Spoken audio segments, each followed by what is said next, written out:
And then I'll go over any questions you may have. Graphing and kinematic practice. These are the values you should have got for slope. The slope represents on a VT graph represents the accelerations. These are the accelerations you should have gotten.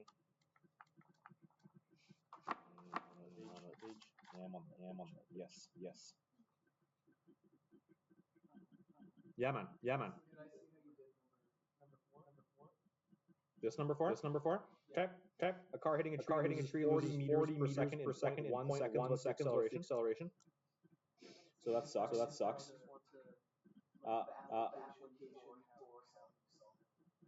Okay. So acceleration is the change in velocity over the change in time. So this is going to be v final minus v initial over t. Final minus initial. But they give us the change in time. Excuse me, that's 0.1 seconds. If a car hits a tree, final velocity is? Yep. Minus the initial velocity, 40 divided by 0.1. So negative 40 over 0.1 is going to be negative 400 meters per second squared. It's not going to go well for that person. Why are they dying? That number right there.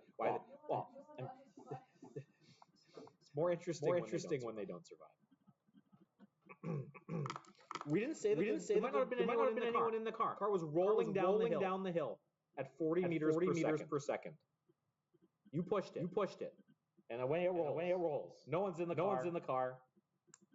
Acceleration. And they might not have died. That's why cars crumple. That's why you have airbags. That's why your seatbelt has a little bit of give. When you slam on the brakes, there is a little bit of let go. That's why so much. I mean, 40 meters per second is really fast. That's why speed limits are much lower than that. 40 meters per second is 144 kilometers per hour. It's well in excess of any known speed limit in Canada. It's even in excess of the speed limits in Germany. And the Autobahn doesn't count. They just say do whatever the heck you want. It's terrifying. Do they actually have a number 200? Do they just say go for it? There's signs for 200. I mean, 144 kilometers per hour is quick. Like there is no doubt about that. So people are dying. You broke the law.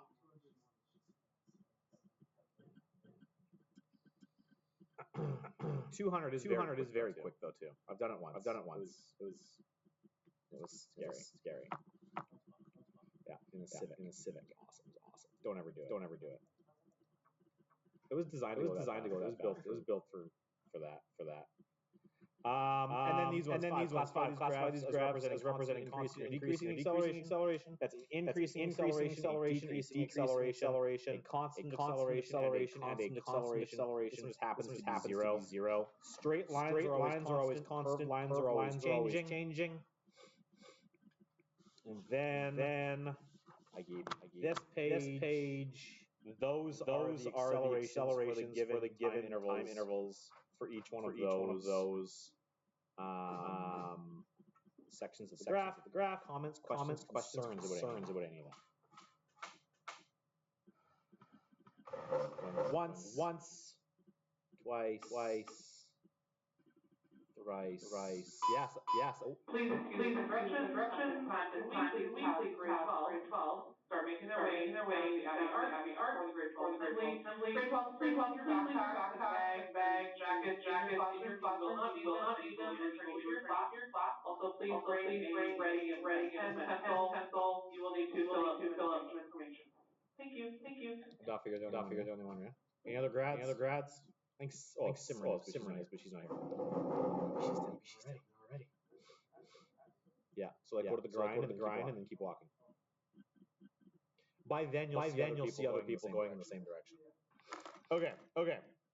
So we're good with all this. No other comments, concerns. Yes, Syra, you had your hand. I can do D. The 0 minutes, 6 minutes. 6 minutes is. Oh yes, because everything's in seconds, so we have to do the conversion. There's 60 seconds in a minute. So 6 minutes times 60 seconds per minute. It's going to cancel our minutes. It's going to give us 360 seconds. So 360 seconds is here-ish. Because this is 350. So by 360, it's reasonable to assume that our object, whatever it is, say what it was. Sorry. No, that wasn't for me. The truck has actually reached 25 meters per second velocity that they were aiming for. So that would just be the acceleration is equal to the final velocity minus the initial velocity over the final time minus initial time. Final velocity is 25 meters per second. Initial velocity at the beginning at 0 minutes. Truck's not moving.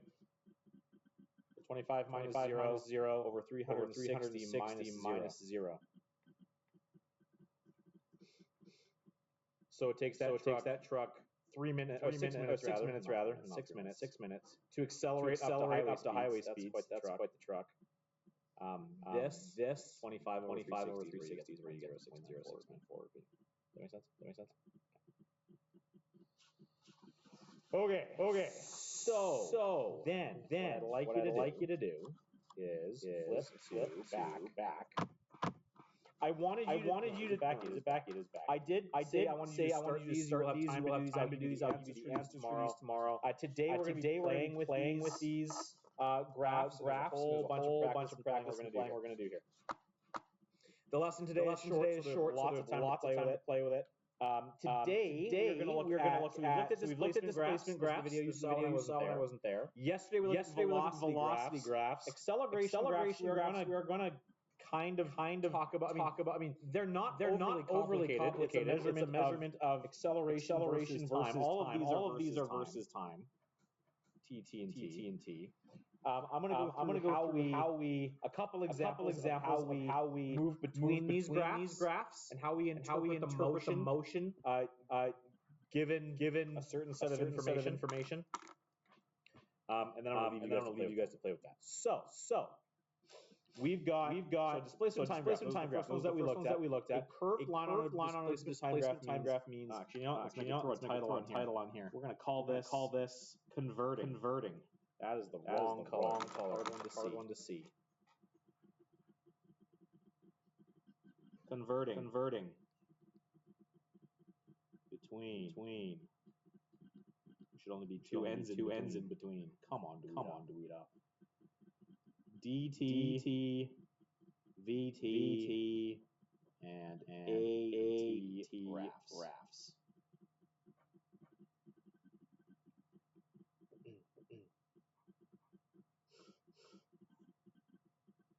So I've got a displacement graph here.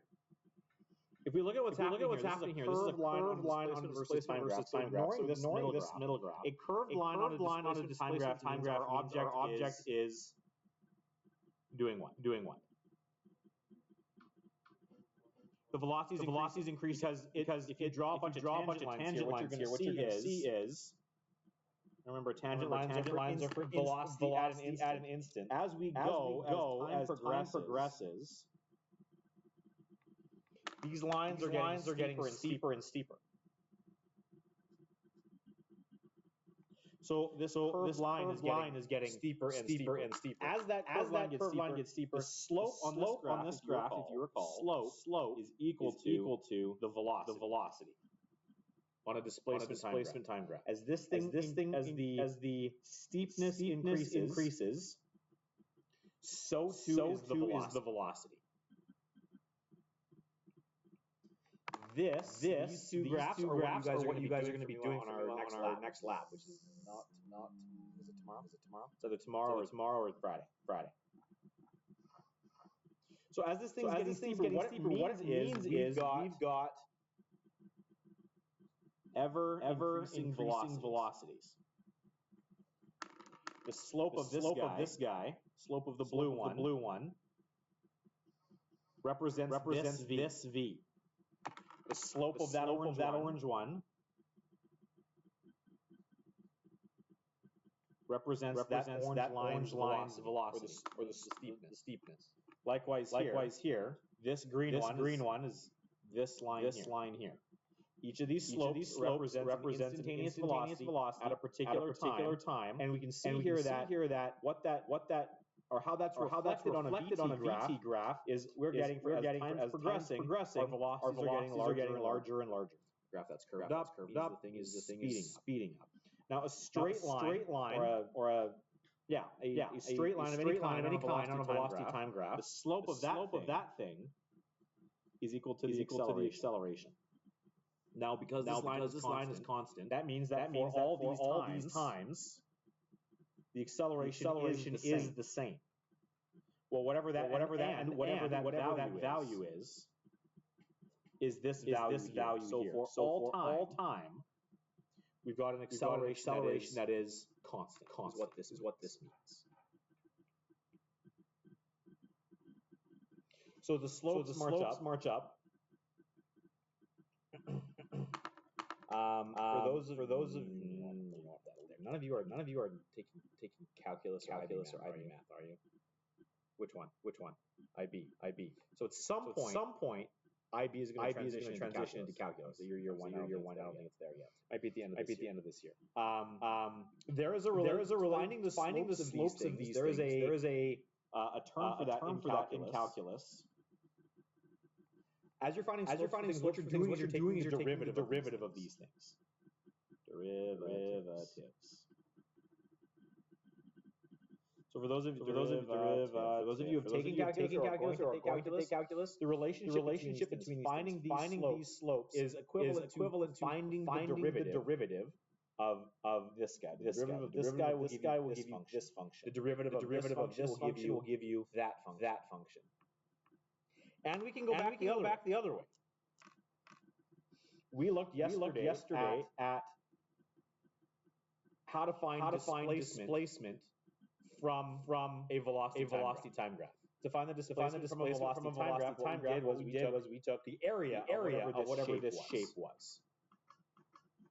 So for example, if I took the area of the object at whatever time this is, this shaded in value, whatever that is, would be equivalent to this value right here. This area would be this notch on the DT graph. Likewise, the area I'll do it this way. The area of this triangle would be that value right there. And the area of this big triangle would be that value right there. Calculating slopes, we can march our way up. Calculating areas, we can march our way back.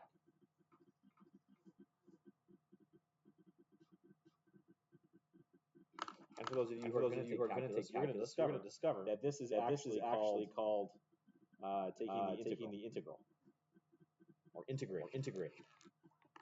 We could do the same thing here. If I gave you an acceleration graph and you found the area of any chunk of this, for example, we found the area after that chunk, this whole area here would represent this velocity right here. The area under an acceleration graph would give you velocities at whatever this moment in time is. So this area here would be that value right there. From this graph. So there's a relationship that we can use to go back and forth through all of these. Obviously, this is physics 11. I'm going to calculus, but this is just kind of pink here is these guys down here. There's kind of teasers of where you're going to go maybe one day. So let's let the graphs look a little easier, shall we? I'm going to draw a graph that looks like this. There's a displacement graph. The top one was curved. This curved. was a straight line. The slope represented the velocity. So what does this graph tell you about the motion of an object? Here it is. What's constant? The velocity is constant, and it's can't be constant and increasing.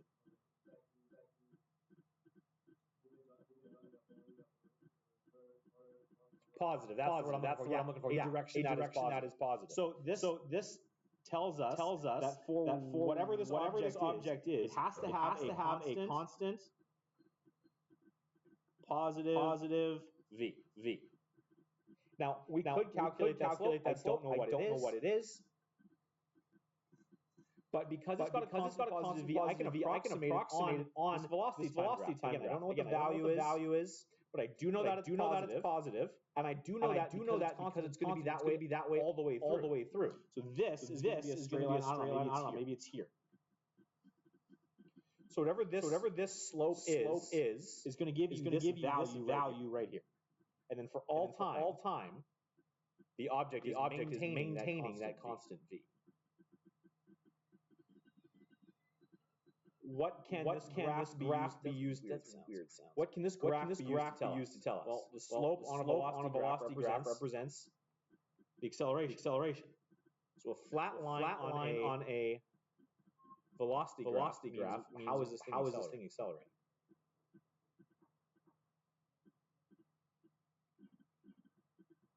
If your velocity is constant for all time, are you accelerating? Vine keeps kind of shaking his head. Commit Vine, you're right. It's not accelerating. So for a line like this, acceleration is equal to 0. So what does that look like on an acceleration time graph? Looks like this. Let's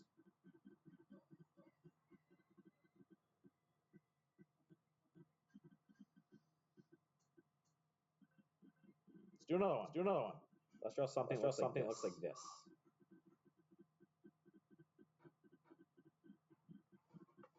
Something snakish.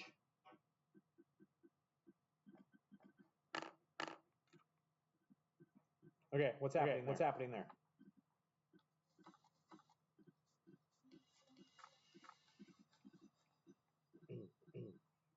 Yeah, here it is.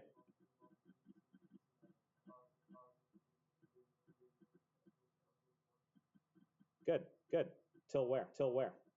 Like you said it's increasing, and then later on it starts to slow down. At what point does it start to slow down? Halfway through. So more or less at that point right there. Until that point, we can see that if you imagine a bunch of tangent lines here, you can see the graph getting steeper and steeper, and slopes of these graphs getting steeper and steeper until you get to this point.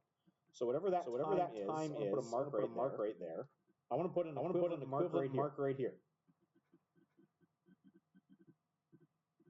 So for this graph, what we're going to do is assume for all of these things, we're going to assume a constant acceleration. So for this first chunk of the graph, time 0 till this tick mark, we've got an object that's speeding up. Assuming a constant a, what's that going to look like on a velocity graph? It's speeding up.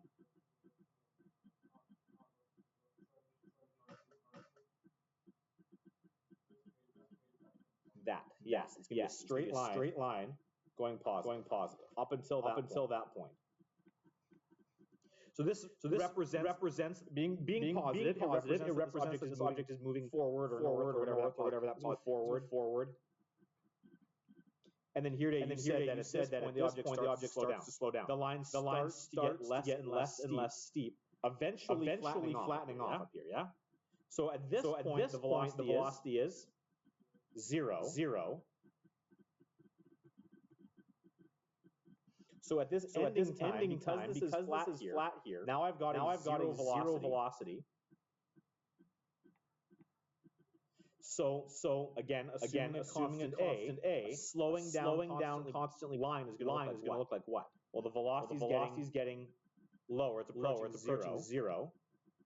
is going to be exact opposite of what your novice said to start. You're going to have a line that turns around. At this point is where the object begins to slow down. It's still moving positively. All of these are still positive values of v, but they're approaching zero. So the object is still moving forward, and yet will eventually stop.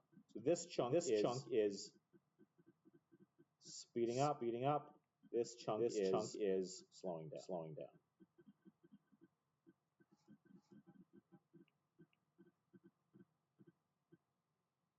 At this point, you've started at rest. This point means you've ended at rest. So what an acceleration graph, again, assuming constant, what an acceleration graph look like for this? Put the time marker in here. What would this graph look like?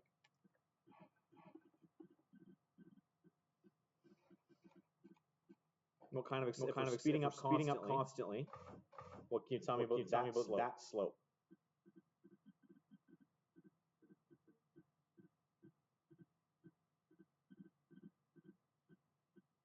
Fair enough. It's a straight line. On this graph, that's going to be a straight line. Totally flat. You bet. Again, I don't know what that value is. Let's make it up. It's going to be positive because this slope is up and to the right. What's going to happen at this point? Yeah, here it. That would mean it's zero acceleration. Is it zero acceleration here? What is it? The velocity is still positive, but if you're accelerating like this, like you're slowing down, that acceleration has to be negative. We actually need to add a chunk of y-axis here.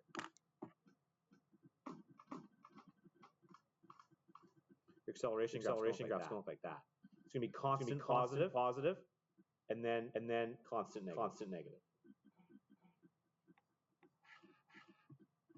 So we can start to maneuver our way through these kinds of graphs. And being able to interpret this thing is an important skill to have. The questions about what I've just done here. Okay. Then I've got a whole bunch of practice that I want you to do here.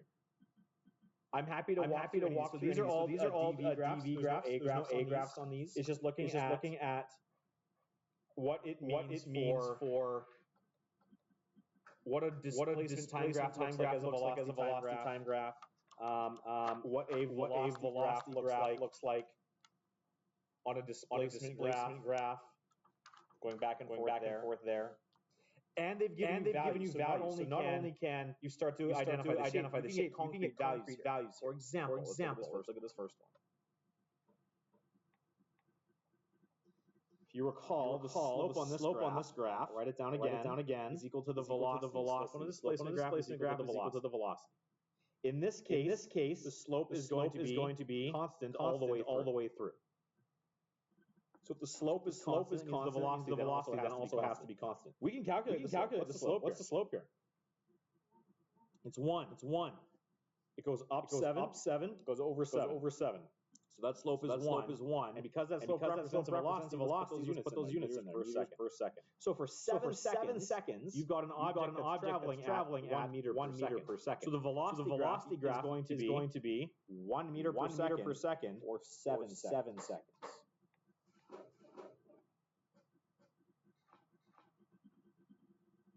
You can actually start to get pretty concrete here. I'll do one more of those remaining 3, and then I'm going to leave you to play with it. Someone pick one. First person to choose one gets to pick the one I do. The third one. Okay, let's do the third one. So we've got 3 chunks here. And an easy way to help you with this is anywhere a graph changes in time, make a mark on the graph that you're moving to. So we know there's going to be something that happens here. There's going to be something that happens here, and we've got a point there at 0, and we've got a point there at 7, and a point here at 0. So our displaces are changing. We got this chunk, that chunk, that chunk, and that chunk. So I've broken up my velocity graph into those same three time chunks.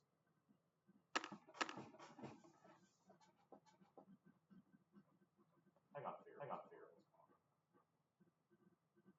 I want you to find the slope.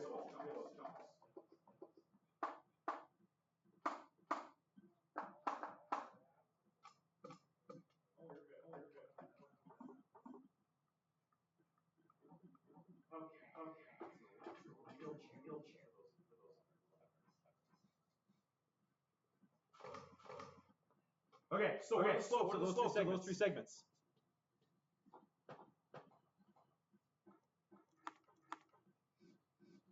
The slope of this guy, it's going to have a rise of 1, 2, 3, negative 4. So for this first chunk, the slope is going to be negative 4 over 2. That's a slope of negative 2, which means that's the velocity for this chunk. Which makes sense. We've got an object that was 6 meters away from the origin and is moving towards the origin. So a negative velocity. That makes sense. So for these first 2 seconds, we're going to have a velocity graph that looks like that. Then from 2 to 4, we have a slope that goes over 2 seconds and up 2 meters per second. So the slope here is what? 1. And then we can do this slope right away. Slope is 0. So our VT graph is just going to be these values for those chunks of time. Slope of negative 2 for the first 2 seconds, then from 2 seconds to 4 seconds, it's got a constant value of 1, and then from 4 seconds to 7 seconds, it's got a slope of 0. As a velocity of 0. So your graph is going to look like this. Have you looked at piecewise functions in IB? Gurnavan? Okay. Are you in IB now or in that second semester? Okay, never mind. Lena, does that make sense? Okay. I'll do another one. Let's do one of these. I'll do one of these for you. Let's do the second one. And then I'll leave you the rest to play with. So the second one looks like this. These are velocity graphs with a given initial displacement. So for each one of these, they tell you where the object starts. This one starts at 7 meters. This one starts at 1 meter, 5 meters. And these give you values for time chunks with velocities. So each one of these lines represents like the value that they're at represents the slope of one of displacement graphs for a given time chunk. So like I did before, I'm going to encourage you to write down these time chunks. So we've got from 0 seconds to 2 seconds, we're going to have a chunk. From 2 seconds to 4 seconds, we're going to have a chunk. And then from 4 seconds to 7 seconds, we're going to have a chunk. So just like this is broken up into 1, 2, 3 pieces, this is going to be broken up into 1, 2, 3 pieces. The velocity for the first 2 seconds was 0. We just read it right off the velocity graph. So that means the slope of our displacement graph is going to be 0. It's going to be flat. For those first 2 seconds. This one tells you that the velocity from 2 seconds to 4 seconds, the velocity was 3 meters per second. So it's a constant velocity. So that's going to look like a constant velocity, straight line, whether it's angled or flat. Constant velocity is a straight line. So we're up to 3 now. So we need a straight line starting it here with a slope of 3 over 1. So every 1 second we're going to have to go up 1, 2, 3. So from here, we're going to go to here, and over this second, we're going to have to go 1, 2, 3 again.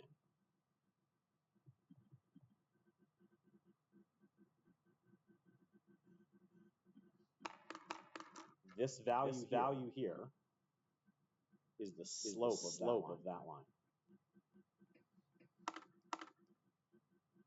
And then again, here the slope is 0. So that means our object's not moving.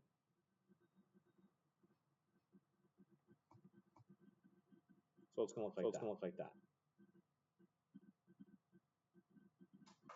Which is pretty impressive. It's a quickly moving object. But that is how I go ahead and approach a problem like this. Is this kind of making sense?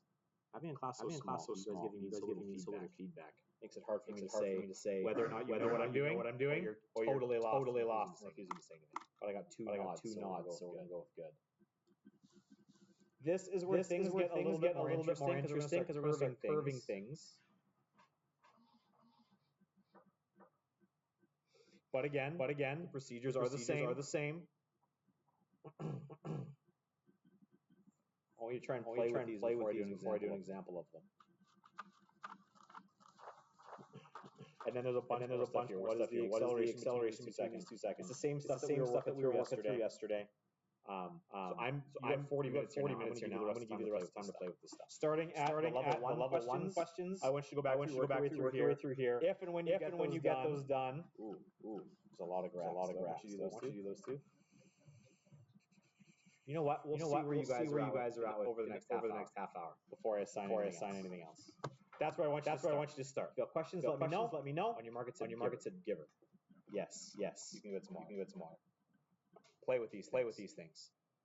So I didn't get it on the video before Adolph who are away. I want to make sure that I recorded here. So I want to remind you guys once you've finished this stuff, the drawing motion graphs level 1, and worked your way through all this stuff up to this page that you did yesterday for homework. If you flip again, you're going to come to a graphs page.